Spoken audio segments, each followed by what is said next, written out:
যুদ্ধ প্রস্তুতি শুরু। যুদ্ধ করতে মধ্যপ্রাচ্যের দিকে রওনা দিয়েছে মার্কিন রণতরী। চলমান ইরান ইসরায়েল সামরিক উত্তেজনার মধ্যেই মধ্যপ্রাচ্যে বিমানবাহী রণতরী নিমিংজো মোতায়েন করেছে মার্কিন যুক্তরাষ্ট্র। বার্তা সংস্থা রয়টার্স জানিয়েছে, দক্ষিণ চীন সাগর থেকে মধ্যপ্রাচ্যের দিকে সোমবার সকালেই রণতরীটি রওনা করেছে।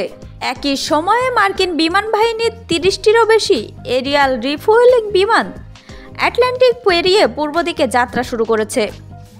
রয়টার্সের খবরে বলা হয়েছে, যুক্তরাষ্ট্রের বিমানবাহী রণতরী ইউএসএস নিমিনজের চলতি সপ্তাহের শেষ দিকে ভিয়েতনামের দানাং বন্দর পরিদর্শনের কথা ছিল।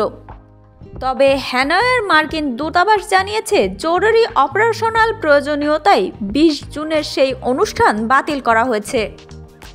জাহাজের অবস্থান শনাক্তকারী ওয়েবসাইট মেরিন ট্রাফিকের তথ্যে দেখা গেছে, সোমবার সকালে ইউএসএস নিমিঞ্জো দক্ষিণ চীন সাগর ত্যাগ করে পশ্চিম দিকে যাত্রা শুরু করেছে।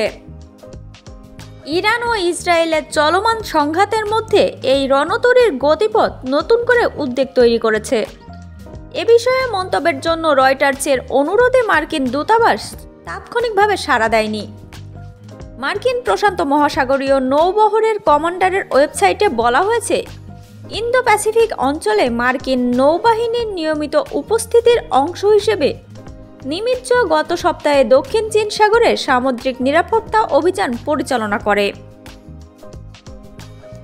এদিকে সোমবার ভোরে 30টিরও বেশি KC-105 এবং KC-46 এরিয়াল রিফুয়েলিং বিমান আটলান্টিক পাড়ি দিয়ে মার্কিন ঘাঁটি ছেড়ে গেছে বলে ফ্লাইট রাডার 24-এর তথ্যে উঠে এসেছে।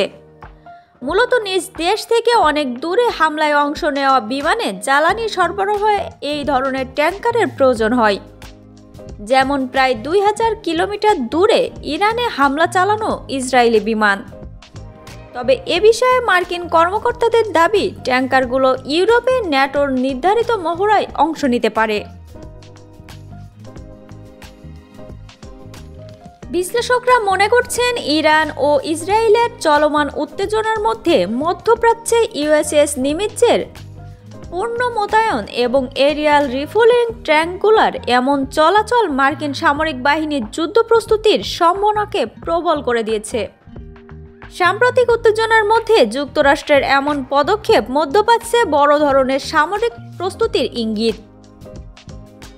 ইসরায়েলের হামলার সঙ্গে যুক্তরাষ্ট্রের জড়িত থাকার দাবিতে ইরানি কর্মকর্তা ও সরকারের সাম্প্রতিক অভিযোগ এবং ডোনাল্ড ট্রাম্পের হুঁশিয়ারি এমনই ইঙ্গিতকে আরও প্রাসঙ্গিক করে তুলেছে।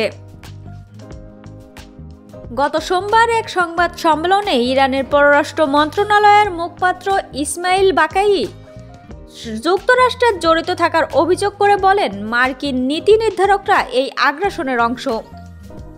তিনি বলেন, হামলায় যুক্তরাষ্ট্রের সরবরাহ করা অস্ত্র ব্যবহার করা হয়েছে এবং এই হামলাকে আন্তর্জাতিক আইনের লঙ্ঘন বলে অভিহিত করা হয়েছে।